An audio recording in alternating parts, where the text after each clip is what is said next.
மேலே நல்லா மொறு மொறுன்னு அந்த இனிப்பு வாயில் படும்போது நரன்னு சாப்பிட்றதுக்கு அம்புட்டு ருசியாக இருக்குங்க. நம்ம ஊர் பாரம்பரிய சுவையில் ஒரு சூப்பரான ஸ்வீட் சோமாஸ் செய்யலாம் வாங்க. இப்போ ஒரு பாத்திரத்தில் 1 கப் மைதா மாவு, 1 ஸ்பூன் உப்பு, கூடவே கொஞ்சமாக நெய் ஊற்றி நல்லா கலந்துக்குங்க. மாவை இப்படி கையில் எடுத்து நல்லா பிடிச்சு அமுக்குனா நல்லா உதிரியாக வரணும். அதுதான் சரியான பக்குவம். அப்புறம் கொஞ்சம் கொஞ்சமாக சப்பாத்தி மாவுக்கு நம்ம எப்படி தண்ணி ஊற்றி பிசைவோமோ அந்த மாதிரி தண்ணி ஊற்றி நல்லா பிசைஞ்சுக்கிறணும். நம்ம எந்த அளவுக்கு மாவை அழுத்தி பிசைகிறோமோ அந்த அளவுக்கு சோமாஸ் நல்லா கிறிஸ்பியாக இருக்கும். பாருங்க, ஒரு விரல் வச்சு அமுக்கணும்னா எப்படி உள்ளே போகுதுன்னு. இந்த அளவுக்கு பிசைஞ்சிட்டு ஒரு தட்டு போட்டு மூடி வச்சிடலாம். அதுக்குள்ளே நம்ம பூரணத்துக்கு தேவையானதை ரெடி பண்ணிட்டு வந்துடலாம். இப்போ பூரணத்துக்கு ஒரு மிக்சி ஜாரில் 5-6 ஏலக்காய், 1 கப் பொட்டுக்கல்லையை சேர்த்து நல்லா பொடி பண்ணி எடுத்துக்கலாம். அடுத்து கடாயில் கொஞ்சமாக நெய் விட்டு 1 கப் துருவின தேங்காயை போட்டு நல்லா ப்ரௌன் கலர் ஆற வரைக்கும் வதக்கிடலாம். தேங்காய் நல்லா வதங்கினதுக்கு அப்புறம் ஸ்டவ் ஆஃப் பண்ணிட்டு 1 கப் சீனியும் நம்ம அரைச்சி வச்ச ஏலக்காய் பொட்டுக்கடலை மாவை சேர்த்து நல்லா கிளறி விட்டுக்கலாம். இதில் சீனி கரையணும் அவசியம் இல்லை.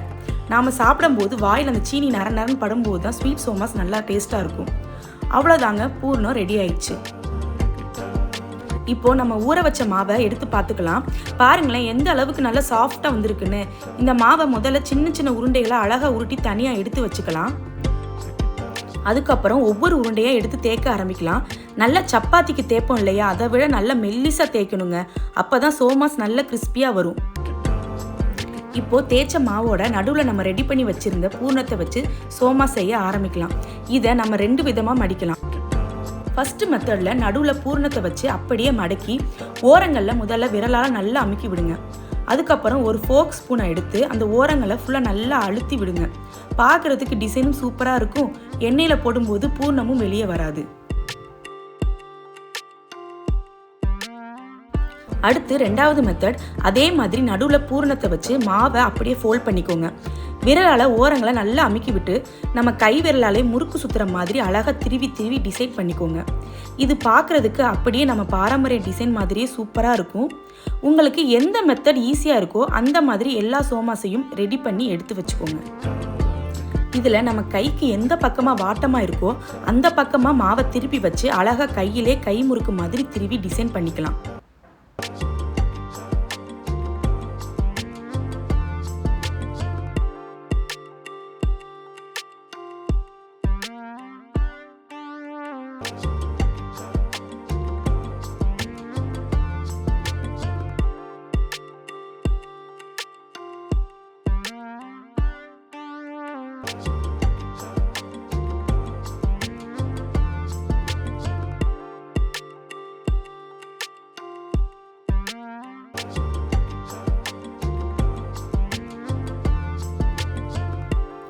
இப்போ நாம ரெடி பண்ணி வச்சிருந்த சோமாஸ் எல்லாத்தையும் ஒண்ணா எண்ணெயில் போட்டு பொரிச்சு எடுத்துக்கலாம். எண்ணெயை மிதமான சூட்டில் வச்சு பொரிச்சு எடுக்கணும். அப்பதான் சோமாஸ் கிறிஸ்பியாக வரும். இந்த மாதிரி 2 பக்கமும் நல்ல கோல்டன் ப்ரௌன் கலர் ஆற வரைக்கும் வேக வச்சு எடுத்துக்கலாம். மேலே நல்ல மொறுன்னு சூப்பரான ஸ்வீட் சோமாஸ் ரெடி ஆயிடுச்சுங்க. இதே மாதிரி நீங்களும் உங்கள் வீட்டில் கண்டிப்பாக ட்ரை பண்ணி பார்த்துட்டு எப்படி இருந்துச்சுன்னு எனக்கு சொல்லுங்கள். அடுத்த வீடியோவில் பார்க்கலாம். பாய்.